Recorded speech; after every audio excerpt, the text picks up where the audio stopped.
When we experience trauma, it feels like we died inside. The reason for this is a self-preserving mechanism a lot of us are familiar with, called the freeze state. It is called the freeze because everything inside of us goes into halt from the traumatic episode. It feels like your world and everything in it has turned dark.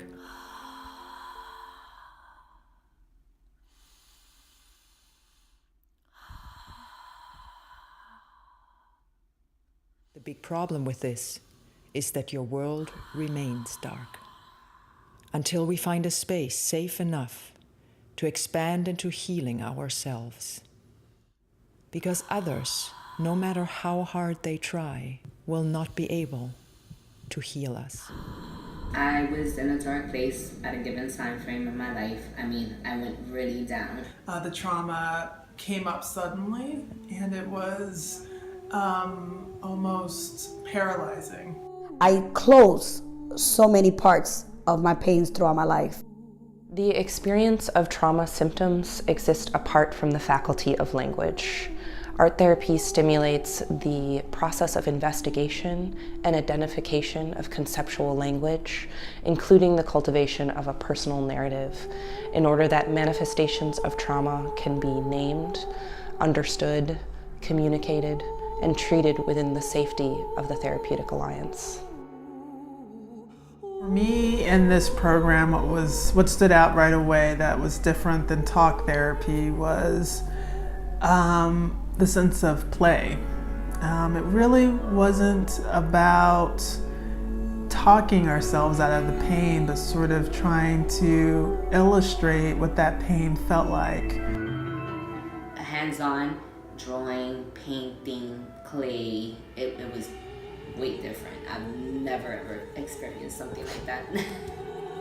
And we were engaging with some arts and some crafts, and we were able to connect with our deepest emotions. Art and creativity access our subconscious, which allows us to create an authentic outward expression of our inward pain. And this prevents re-traumatization through verbalization. Create a drawing or to do a movement where your body was leading. And at first that was really hard to do because, I would feel pain, but I was so not attached to my body. When I was told to do movement through, like to let my body lead, I didn't know what to do, so I just stood there for a while. And eventually my body did take over, and sort of being able to let my body guide me in my movement without thinking about it was the most freeing thing. It's hard to describe. The way I see myself these days after the experience that I had with the changing room, it opened up a lot of doors. Before, I was very vulnerable and I was very open. I was always social and I was always that love bug. Oh, I love and I want to help the world. I will always help the world. But I know where to stop and distance myself now after the changing room. And I was able to find that trust, find that basically that little girl within me, to basically come out of that room and let them know that I'm here, I'm alive, I'm feeling, I want to speak up.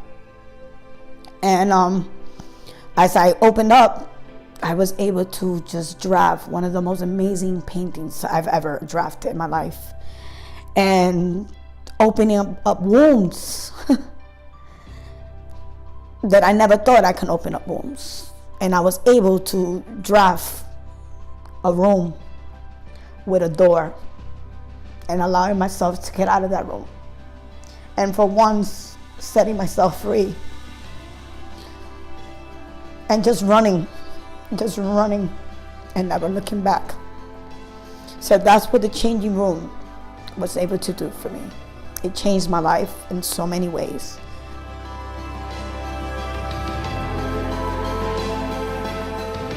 In this, our first year, we've had the great privilege to see some of these precious lives return into the light.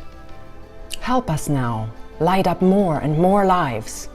With your support, with every one of your contributions, another life will come out of the dark into the light. Thank you.